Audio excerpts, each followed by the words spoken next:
বিজ্ঞানময় কোরআনের শপথ করে বলি, আপনি রাসূল নিজে নিজে দুনিয়াতে যান নাই, আপনাকে আল্লাহর তরফ থেকে পাঠানো হয়েছে। তো সেই নবী দুনিয়াতে এসে মুসাদ্দিকুল লিমা মাআকুম, উম্মতরা যখন নবীদের কথা ভুলে যাবে তখন ওই নবী বলবে, না না, এই উম্মতগুলা মিথ্যা কথা বলে। আল্লাহর কালামের কি কোনো পরিবর্তন আছে? কি বলেন, কোনো পরিবর্তন আছে? তো কন্ডিশন দিলেন আল্লাহ। কন্ডিশন কি? বলে লা তুমিনুন্না বিহি ওয়ালা তানসুরুন্না, অবশ্যই অবশ্যই তার প্রতি তোমরা ঈমান আনবে। জোরে বলবেন না সুবহানাল্লাহ। আর যদি সেই নবীর সাথে সাক্ষাৎ হয়ে যায়, সেই নবীর দিদার যদি আপনাদের সাথে হয়ে যায়, সেই নবীর দিন পালনে অবশ্যই অবশ্যই আপনারা তাকে সাহায্য করবেন। জোরে বলুন সুবহানাল্লাহ। লামে তাকিদ, বানুন তাকিদ, সকিলা, দরফেলে, মুস্তাকবাল মারুফ, এমন বাক্য দিলেন আল্লাহ, অবশ্যই মানতে হবে। যদি না মানো, এরপরের আয়াত আল্লাহ সেটা ঠিক করে দিয়েছেন। আল্লাহ জানেন কিয়ামতের আগে বহু মানুষ বের হবে যারা আমার নবীর রিসালাতের উপরে প্রশ্ন তুলে বসে থাকবে, আমার নবীর আজমতের উপরে প্রশ্ন তুলে বসে থাকবে। এজন্য আল্লাহ তাআলা বলেন, ফামান তাওয়াল্লা বাদা যালিকা, চুক্তিনামা থেকে যদি আপনারা সরে যান তাহলে ফাউলাইকা হুমুল ফাসিকুন, আপনাদেরকে ফাসিক হিসেবে সাব্যস্ত করা হবে। জোরে বলুন না নাউযুবিল্লাহ। তাহলে বোঝা গেল, এই আয়াত থেকে বোঝা গেল আমাকে একটা বিষয়বস্তু দেওয়া হয়েছে, সেটা হলো সৃষ্টি জগতে অশান্তি আছে না নাই? অশান্তি শুধু সৃষ্টি জগতে না, সৃষ্টি জগৎ মানে মানুষের মধ্যে আর কি। গরু ছাগলের মধ্যে কোনো অশান্তি আছে? কি বলেন, গরু ছাগলে কোনো অশান্তি আছে? হাঁস মুরগিতে কোনো অশান্তি আছে? সমুদ্রের প্রাণীতে কোনো অশান্তি আছে? ওরা আপন আপন গতিতে সুশৃঙ্খল ভাবে চলছে। একটা পিঁপড়ার দল, পিঁপড়াদের একটা নেতা আছে না নাই? আগের পিঁপড়াটা যেদিকে যায়, বাকি সব পিঁপড়া দলে দলে সেদিকে যায়। আল্লাহ তাআলা এই জন্য কোরআন শরীফে একটা সূরা এনেছেন, সূরাতুন নামল, মানে হলো পিঁপড়াদের সূরা। কার সূরা? হযরত সুলাইমান আলাইহিস সালাতু ওয়াস সালাম পৃথিবীর মধ্যে যে কয়জন নবী বাদশা ছিলেন, রাষ্ট্রীয় ক্ষমতায় অধিষ্ঠিত ছিলেন, রাষ্ট্র পরিচালনা করেছেন, তার মধ্যে একজন হলেন হযরত সুলাইমান আলাইহিস সালাতু ওয়াস সালাম। দেখেন আল্লাহ তাআলা নবীদেরকে কেমন মর্যাদা দিলেন। সুলাইমান আলাইহিস সালাম এখনো প্রায় 1 মাসের দূরত্ব থেকে দূরে, অর্থাৎ এক জায়গা থেকে আরেক জায়গায় যেতে 1 মাস সময় লাগবে।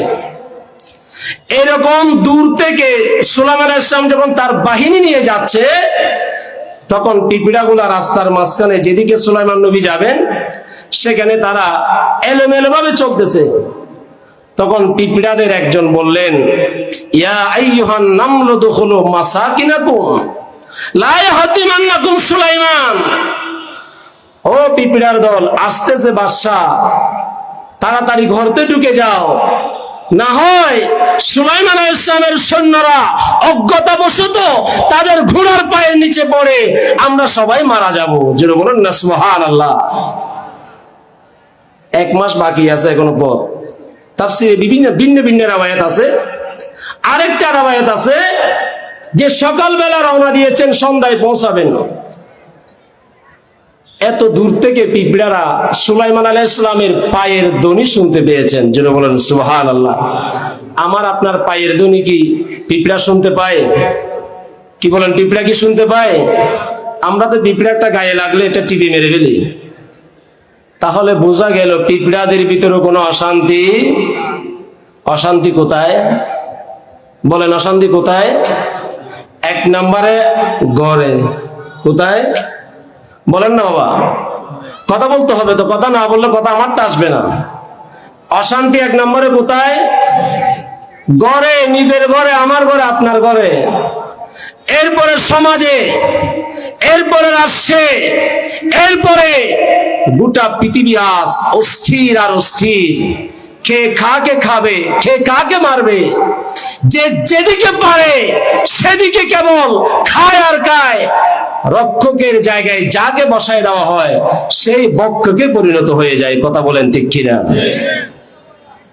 মানুষের আখলাক শুধু চরিত্র, ক্যারেক্টার শুধু নষ্ট হয় নাই। কথা যারা বলতেছেন ভদ্রতার সহিত দূরে সরে গেলে ভালো, আওয়াজ যেন আমাদের কানে না আসে। একটু দুশমান সালাতুন ইয়া রাসূলুল্লাহ আলাইকুম মুহাম্মাদুর সাইয়্যিদুল কাওনাইনি ওয়াস সাকালাইন ওয়াল ফারিকাইনি মিন উরবি ওয়া মিন আজামি সালাতুন ইয়া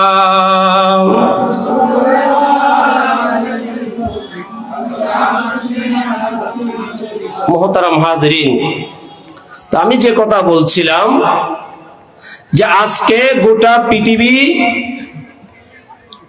শান্তি আছে না অশান্তি আছে? বলেন, শান্তি আছে না অশান্তি আছে? বাস কাউন্টারে যাবেন, শান্তি নাই। রিক্সায় চড়বেন, শান্তি নাই। ভ্যানে চড়বেন, শান্তি নাই। সবজির দোকানে যাবেন, শান্তি নাই। মাছের দোকানে যাবেন, শান্তি নাই। শান্তি কোথাও নাই। লেখাপড়া করে সর্বোচ্চ ডিগ্রিধারী মনে করেছিল একটা সরকারি চাকরি পেলে কিছুটা শান্তি পাওয়া যাবে। যখন দেখা গেল 9টা থেকে 5টা, আবার ঘটনাক্রমে রাত 12টায় অফিসে যেতে হয়, তখন বোঝা যায় জীবন আসলে শান্তির না অশান্তির। শান্তি কোথাও নাই। যখন পৃথিবীটা এমন হয়ে গেছে, বর্তমানে তো আইয়ামি জাহেলিয়াকে হার মানাইছে। অন্ধকার যুগে ঈসা রুহুল্লাহ আসমানে উঠে যাওয়ার পর, ঈসা নবী কি মারা গেছেন না আসমানে আছেন? উনি এখনো ইন্তেকাল করেন নাই। আল্লাহর কাছে একটা দোয়া করেছিলেন যে মওলা আমি আখিরি নবীর উম্মত হতে চাই। তা আল্লাহ পাক রব্বুল আলামিন কায়দা করে ওনাকে আসমানে উঠাইয়া নিয়েছেন।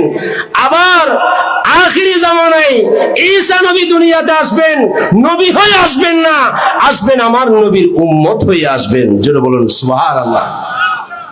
এটা আমার নবীর শরাফত, এটা আমার নবীর কারামত, আমার নবীর মুআজিজা, আমার নবীর আজমত, আজমতে মুস্তাফা। তো বলতে চাচ্ছিলাম এই কথা। একটা ছোট্ট ঘটনা বলি, আমাদের ক্যারেক্টার কতটুকু নষ্ট হয়েছে দেখেন। গত কয়েক মাস আগে আপনারা সবাই দেখেছেন, টেলিভিশনে দেখেছেন, পত্র পত্রিকায় দেখেছেন। আমি বিদেশের কথা বলবো না, আমাদের দেশের কথা বলতেছি। একটা মানুষ মারা গেছে, তাকে দাফন করে ফেলা হয়েছে, তার জানাজা হয়ে গেল, কবর দিয়ে দেওয়া হলো। নবীর উম্মত দাবিদার মুসলমানরা লম্বা লম্বা দাড়ি নিয়ে, লম্বা লম্বা টুপি নিয়ে, লম্বা লম্বা জুব্বা পরে, হাতে বড় বড় লাঠি নিয়ে, পেট্রোলের বোতল হাতে নিয়ে ওই লাশটাকে কবর থেকে তুলে আগুন দিয়ে পুড়িয়ে দিয়েছে। এর চেয়ে নিকৃষ্ট মুসলমান পৃথিবীর মধ্যে আর থাকতে পারে না।